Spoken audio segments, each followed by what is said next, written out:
2025 was a roller coaster of a year, and I know I'm not alone in this. I've seen all over my TikTok For You page about how 2025 was a 9 year in Chinese numerology and how that signifies the ending of a cycle. And it was the year of the snake. So it's all about transforming and shedding old skin and leaving old things behind to birth a new life. I had so much transformation this year in 2025. If I made a video about this year, it would literally be 2 hours long. So I won't do that to you. But I do want you to listen to this story that I'm going to tell you in my own life, because the transformation that came of this year specifically has set my life on a completely different trajectory, and it really made everything do a 180. So as you're sitting there setting your New Year's goals for 2026, I think it's so important that you are understanding the goals that you're setting and how you're going to get there with this story that I'm going to share. Something really important, but really unconventional, I feel like it's not really talked about a lot, that I learned this year is how to take aligned action and what that actually looks like for me. So I'm going to give you some real personal backstory.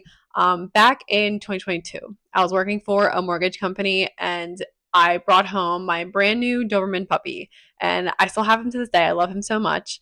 But 4 days after I brought him home, I lost my job. I got laid off. And anyone in the dog world knows how expensive Dobermans are, not just to purchase one, but to take care of them and to raise them and train them, because they are a ton of work and they really need it.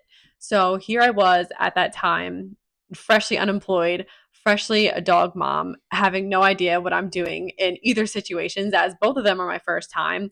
And I rack up a ton of debt, like literally a fuck ton, like $40,000 worth of debt, as I wasn't living at home either. I was out on my own, paying rent, had a whole plan, and it just went to shit. And I wasn't able to get another job for like 6 months after I lost my initial one. And I did get unemployment, but it just, I guess, I don't know what the problem was. It didn't come through, so I had to get the back pay. So I really went like 6 months with no income at all. And I was just living off my credit cards.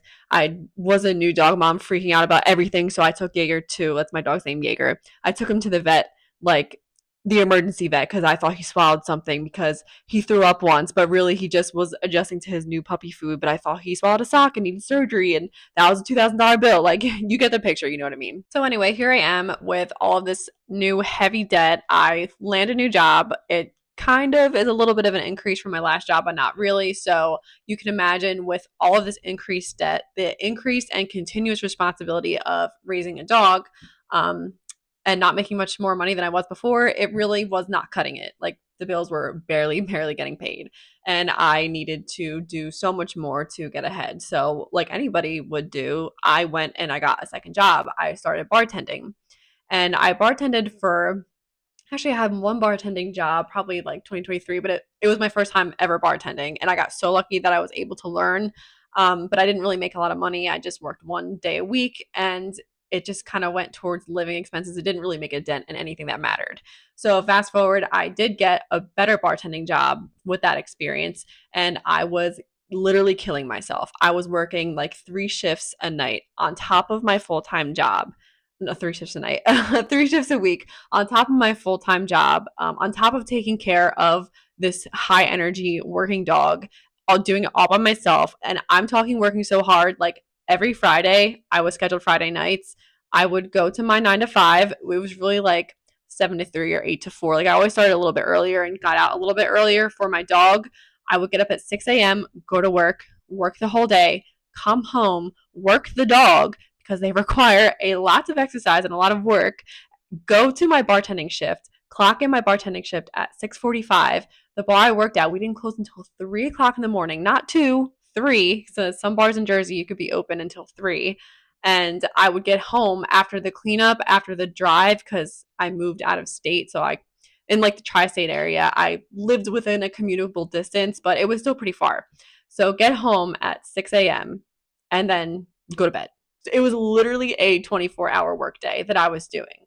But I was making progress on my debt, but I was killing myself in the process. So here I am, working my ass off, working my life away for a better life, to be a better person, to be the person that I always want to be, all of that great stuff.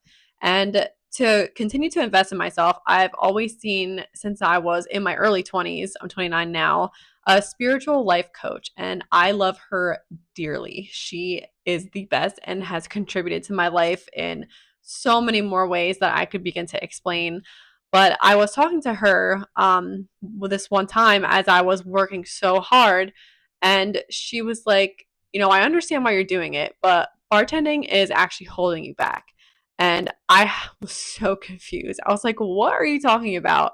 Because to me, logically, I'm doing literally everything I can. I couldn't work more hours if I tried, and I'm paying this debt down. And the ideal version of me, I'm not in debt. I'm debt free. So how the hell else am I supposed to go from point A to point B? Like, I'm paying the debt off to then take action on the things that I really want. But how can I take action on the things that I really want when I'm in all this debt? So it just kind of like threw me for a loop, and I didn't really understand what she was talking about. But now that I've finished bartending, I no longer work there. I can reflect back on that period of my life. Yes, I actually did pay off that whole loan. All the 40,000 is paid off, thank God. But by the end of it, I was so physically exhausted. I was so burned out. I gained like 25 pounds, 20 pounds that I had to work to get that off and get back in better shape. At the bar, they had an outside patio bar, so you could smoke cigarettes at. So anytime I worked outside, which was frequently, I was sitting in a cloud of cigarette smoke, and it was disgusting, obviously terrible for my health. Even though I'm so grateful for the bar that I had the opportunity to work there and pay the debt down, that's not really the point I'm trying to make. I'm talking about like the physical repercussions of doing that to myself were astronomical. And at the end of it, though I did pay off that debt, thank God, because it was tip money and, not all of it was claimed and not all of it was filed appropriately, I got hit with a humongous tax bill. So even though I had the victory of paying off that debt, I still found myself in the same exact spot. I still had to like get on a payment plan and like work extra to pay off this debt. It's like, okay, how long is this vicious cycle going to continue? Because yeah, I made a financial milestone, but I wasn't any healthier. I was way worse off. I didn't learn a new skill. I didn't make any progress on any of my long-term life goals, which is, advancing in my finance career, pursuing higher education, um, I don't know, like pursuing my creative talents or endeavors, like, making a YouTube channel. Like, none of that was getting done, not even a little bit. So even though I did have that milestone met, I was still the same person that I was like a year and a half ago, just like with less of a debt expense. Only after I left bartending was I able to reflect and put the pieces together and really think about what my spiritual life coach told me and how it was holding me back. And when I look back, I'm like, oh shit, she was right. And in theory, I could have kept bartending. Would it have eventually gotten me to where I wanted to go? Sure. Another analogy she used with me in a different scenario, she compared it to like going 35 miles an hour on a highway.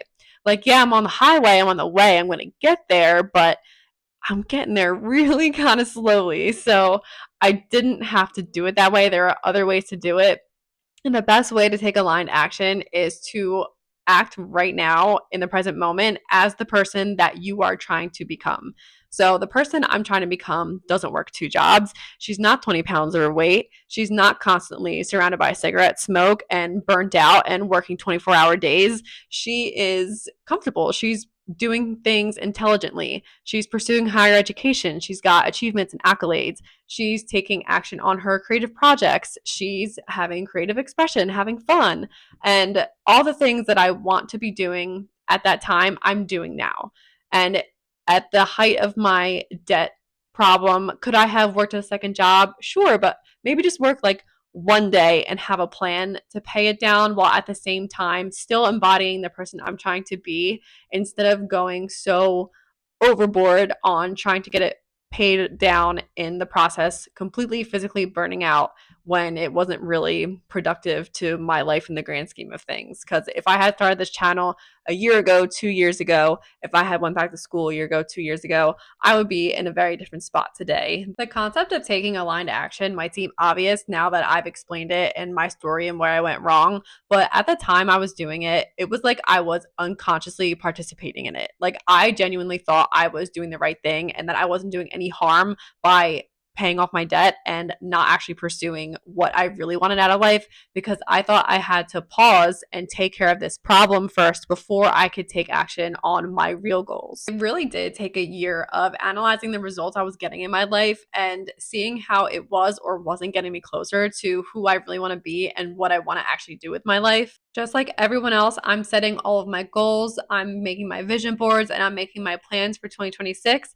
And I know I'm on the right path because I am so much more purpose driven and aligned with all of my ultimate life goals and what I really want to do in this life. And I'm not worried about completing these side quests or eliminating quote unquote problems that don't really move the needle closer to anywhere that I want to go. To plan for your best 2026, make sure you take the time to reflect on this past year, all of 2025, and all the actions that you took. Make sure you figure out what it is that you truly want out of this life, and did those actions sabotage that or did they support that? I hope this video serves as proof that you are not alone in any kind of financial struggle, any kind of struggle taking care of kids, dependents, animals by yourself. I'm telling you, it's possible to get through that horrible time in your life and to get to a place where you can start to work on your dreams. I promise you're going to be okay. Especially this time of year, it can get really stressful and really expensive. So I see you and I am here for you, and I really hope this helped. Thank you so much for watching. I hope all of you had an incredible holiday season. I hope you guys have a wonderful, happy, healthy, blessed new year. There's so much good to come in 2026. I promise. I can't wait to create more content for you guys. I have a lot coming next year, and I'm so excited to share it with you. So I will see you in the new year.